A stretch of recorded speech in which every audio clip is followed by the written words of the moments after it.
You're at the grocery store. You're not even hungry, but you're stressed from work. So you wander the aisles, and you find yourself in the snack section. And there's this thing that looks good, and you think, I deserve this. I had a rough day. This will make me feel better. So you buy it. You eat it. And for like 30 seconds, you feel a little bit better. But then the feeling fades, and you're left with the guilt of having spent money on something you didn't need and the empty wrapper in your trash. And you think, next time I'll do better. But next time comes, and you're stressed again, and you buy something again, and it becomes a pattern. Or maybe it's something else. You scroll through your phone and you see something you want, a gadget, an app, some course that promises to change your life, and you think, this could be the thing that finally fixes my problems. So you buy it. You use it for a week, and then it sits there, forgotten. You spent money and got nothing.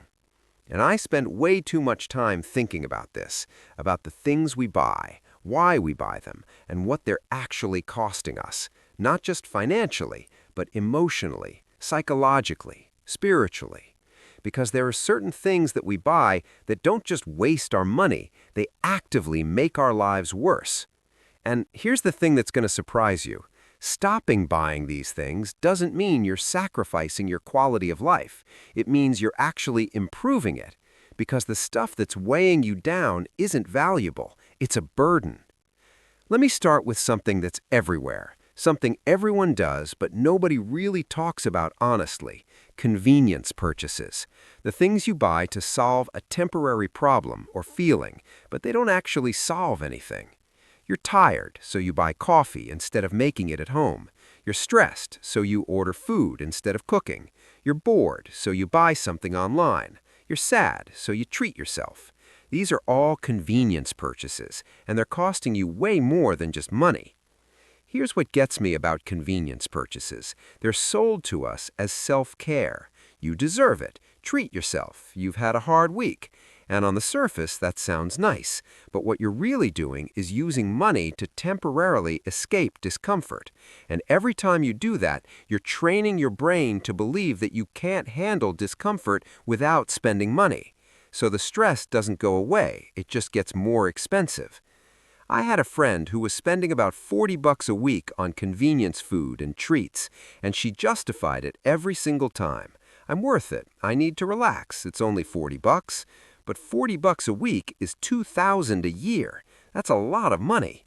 And more importantly, it was a habit built on the idea that she needed to buy her way out of discomfort.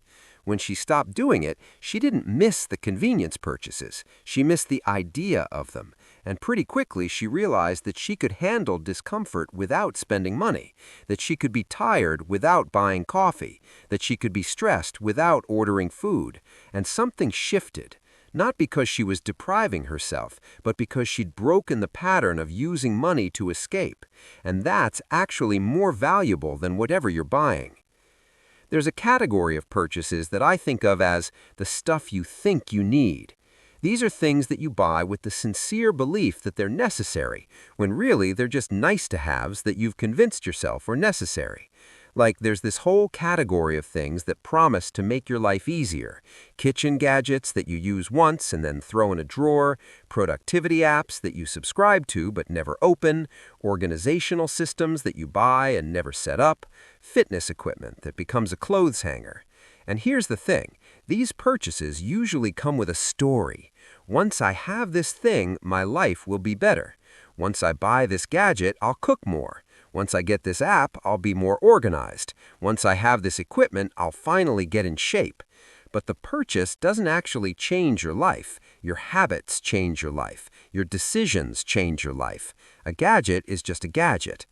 I know someone who spent about $200 on a fancy water bottle that was supposed to make her drink more water, and it sat on her desk. She drank the same amount of water she always did, just from a different container. So she paid $200 for the idea of a fancy water bottle would change her behavior, when really she just needed to drink more water. The problem wasn't that she needed a special bottle. The problem was that she didn't prioritize hydration, and no amount of gadgets was going to fix that. So when you're about to buy something with the story of "this will make my life better," pause. Ask yourself, is this actually solving a real problem, or am I buying the story about the problem? This one's a bit deeper because it's about stuff you buy not because you want it, but because you think it makes you look a certain way. Designer bags, luxury watches, expensive clothes, the fancy car. These are things that are sold to you with the explicit message: if you have this, people will think you're successful, people will respect you, you'll be part of a certain group. And so you buy them, not because you love them, but because you want what they represent. You want the status they signal. But here's the thing. The people who actually have wealth, they're not usually flexing it. The billionaires I know about are driving old cars and wearing regular clothes.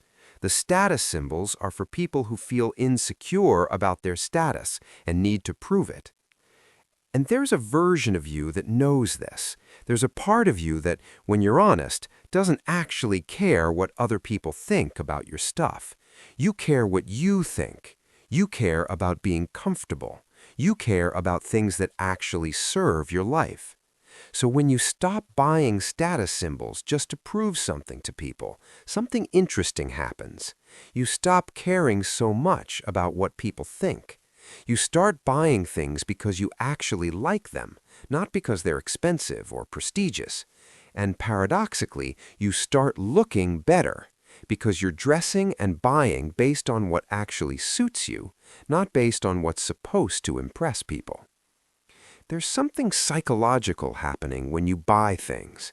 You get a little bit of dopamine, a little rush. It feels good. And your brain starts associating shopping with feeling good. So when you're sad, you shop. When you're stressed, you shop. When you're bored, you shop. And it works temporarily. You get that little hit of dopamine. You feel a bit better, and then it fades, and you're left with the stuff you bought and the guilt of having spent money. But the dopamine doesn't stick around. It's like a hit. It's designed to fade quickly. So you need another one. So you buy again, and it becomes a cycle. And here's what's insidious about it. The stuff you're buying isn't actually making you happy. The dopamine hit is making you happy. But you're associating the happiness with the purchase, so you keep buying, thinking the purchase is what's making you feel good, when really it's just the dopamine and the novelty wearing off almost immediately. And while you're chasing these dopamine hits, you're accumulating stuff that doesn't actually make your life better. Clutter, debt, the stress of having bought things you don't want. But here's the thing. You can get dopamine from other stuff, from moving your body, from being creative, from spending time with people you love, from accomplishing something, from learning something new. And these dopamine hits actually stick around. They're not as immediate, not as easy, but they're actually more satisfying. So when you stop buying things just for the dopamine hit, and you start getting your dopamine from stuff that actually matters, your life literally improves. This one's personal, so I'm going to be honest about it. There's a category of purchases that we make because we think something is wrong with us, and we're trying to buy our way to being better. You're not productive, so you buy a productivity course. You're not fit, so you buy a gym membership and fancy workout clothes. You're not organized, so you buy an organizational system. You're not smart, so you buy books to read. You're not happy, so you buy a self-help program.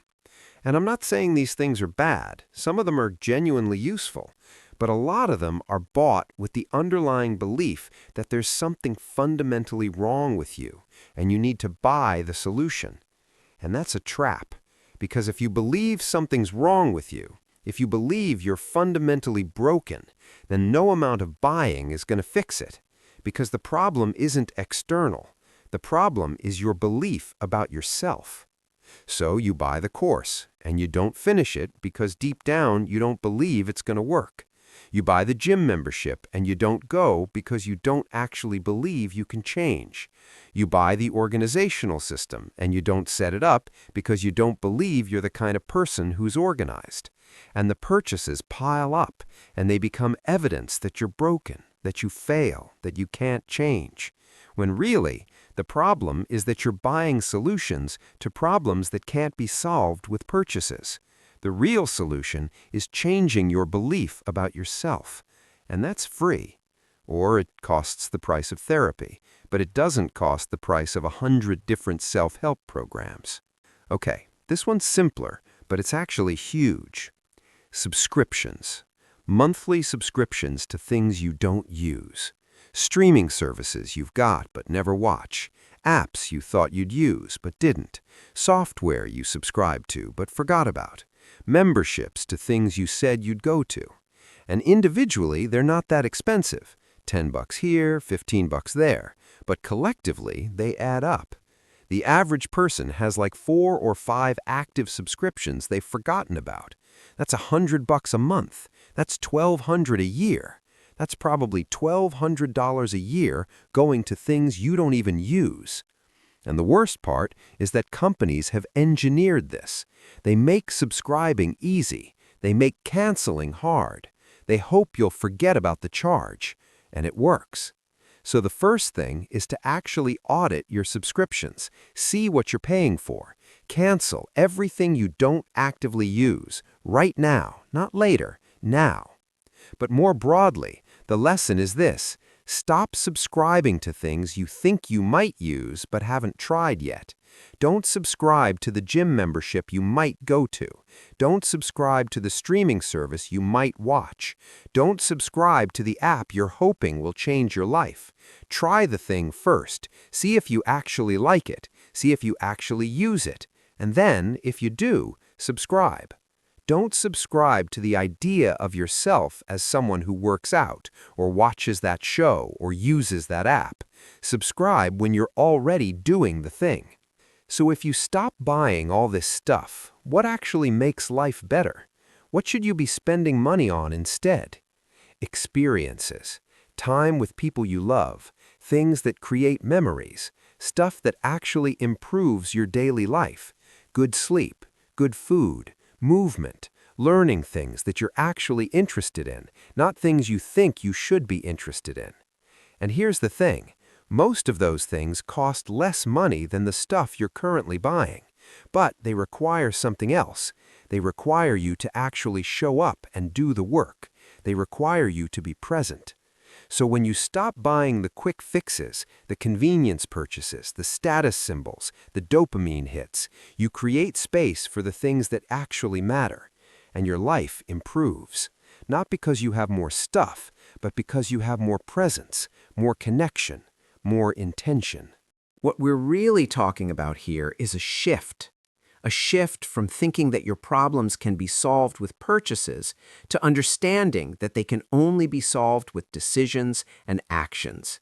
You don't need to buy your way into being a better person. You need to decide to be a better person and then act accordingly.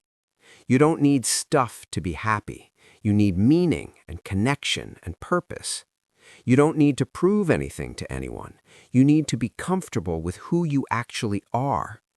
And when you make that shift, when you stop looking for solutions in stores and start looking for solutions in yourself, your life gets better, not just financially, but actually better.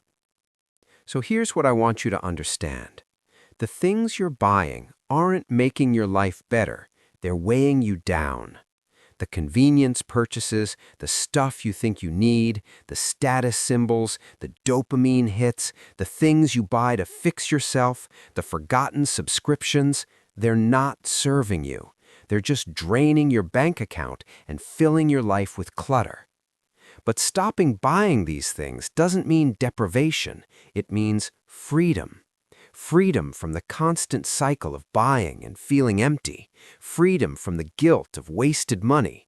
Freedom from stuff you don't actually want.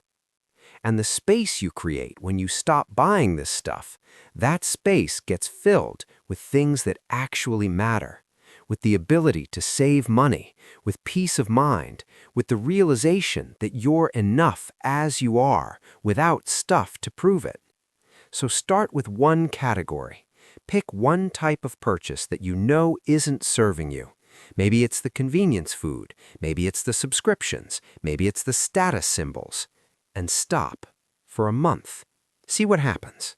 I promise you, your life will improve, not because you're suffering through deprivation, but because you've stopped letting consumerism convince you that you need stuff to be better. You're already enough. The rest is just noise. Thank you for thinking through this with me.